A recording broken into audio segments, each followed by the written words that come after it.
Hello, my name's Evan. I'll be doing some analysis for CCFC World from now on, and today I'll be looking at the 2-1 win against Derby from the weekend, and hopefully I can give you a better understanding of the tactical and analytical side of how we won. If we just look at Cardiff's lineup to start, it was Alnick in goal. We had NG playing left back with Gutas and Darland at centre back. We had Vinamata right back. Holding, we had Callum Chambers and Joe Rolls with Alex Robertson just ahead. And then Cian Ashford on the right, Chris Willock on the left and Callum Robinson in front. And Derby had Zeta Strom in goal, Cashin, Forsyth and Nyambe at centre half. At wing back they had Elder and Blackett Taylor.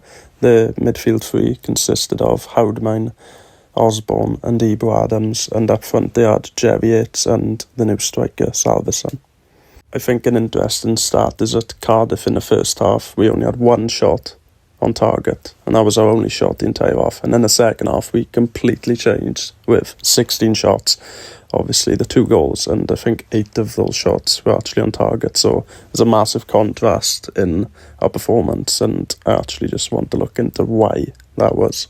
I think I'll start by talking about Perry NG at left back. I think obviously we were struggling with injuries there with O'Dowda and Bagan out, and obviously Louis Giles is still young, so we can't expect him to adjust to first team straight away. So obviously NG had to make do there, and he's not a left-footed player, so obviously we could tell he weren't comfortable playing along with his left foot. We could see that in the first half, but I thought in the second half he looked a bit more comfortable going forward, and obviously he was a massive help then to get those 3 points over the line for us.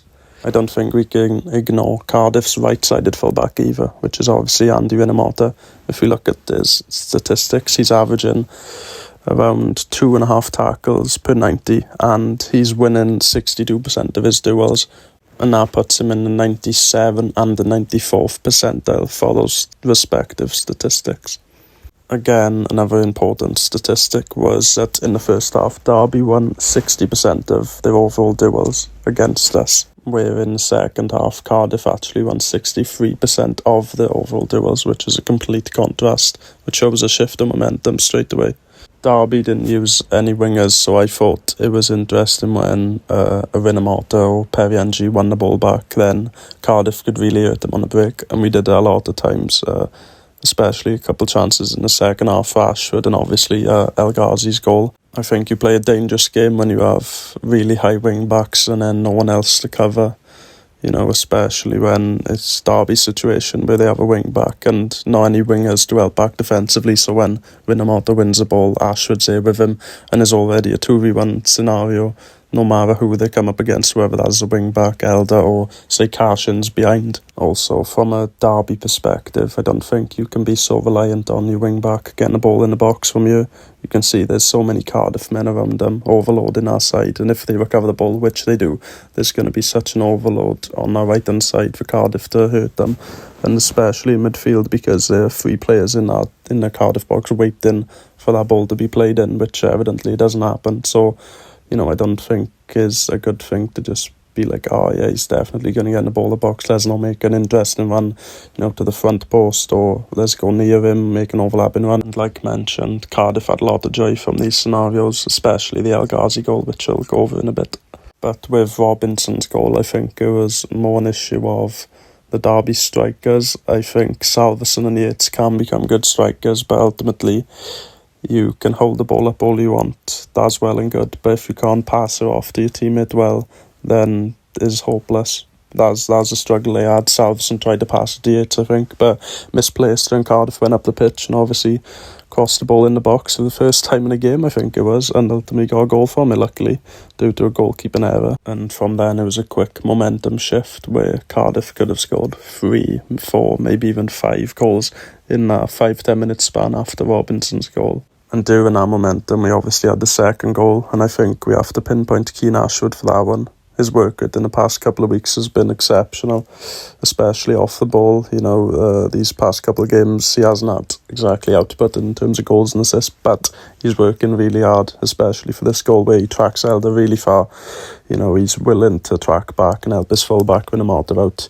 He wins it back, he plays it to Robertson, he gets it back and he carries the ball up the pitch as well as what he's capable of doing. He's capable of really hurting full-backs as well as his defensive work rate. You know, he put a good ball into Robinson and then 2-0, game nearly done. And even before Cardiff got the first 2 goals, I think the momentum shift was due to Keane Ashford's pressing as well. So here we have Carson playing the ball out wide to Elder, but Keane Ashford intercepts. That's what he's capable of doing. He wants the ball to be played out wide because he's just going to track him back as fast as he can, and he plays the ball in. It drops to Robinson and he gets a shot off, but Zetterstrom with a good save. Unfortunately, that wasn't the end of it, as Derby did get a quick reply with Salveson. I thought he looked a decent striker, to be fair, with his hold-up, but ultimately Cardiff did hold on, even though we made it really difficult for ourselves. And if we just go back over that ball, Carson gets the ball and he hits it long here from a throw-in, but Periengi chests it down, and obviously now he's stuck in 2 minds because he could go to Joe Rolls here, but I think him being comfortable on his right foot instead plays a part in this, because if we had a left-footed left back there, and I've heard it many times that it'd be a more easy pass either to Joe Rolls or just down the line, but Periengi rushes it, and obviously Derby go ahead and score from this. And from this, Joe Rolls expects a ball from Carl and Robertson. He obviously doesn't get it, and now Ebro Adams, the workhorse, has 40-50 yards to run into.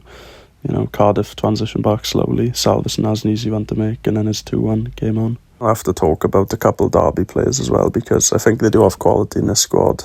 You know, Howard Mine is a good midfield. I think Ebro Adams is such a workhorse in midfield for them. Obviously Salveson looks a decent striker, and I think the main one is Carson. His ability on the ball is superb, and I'm not surprised that Brighton win for him. And yeah, after the Derby goal, the momentum shifted the opposite way then for them.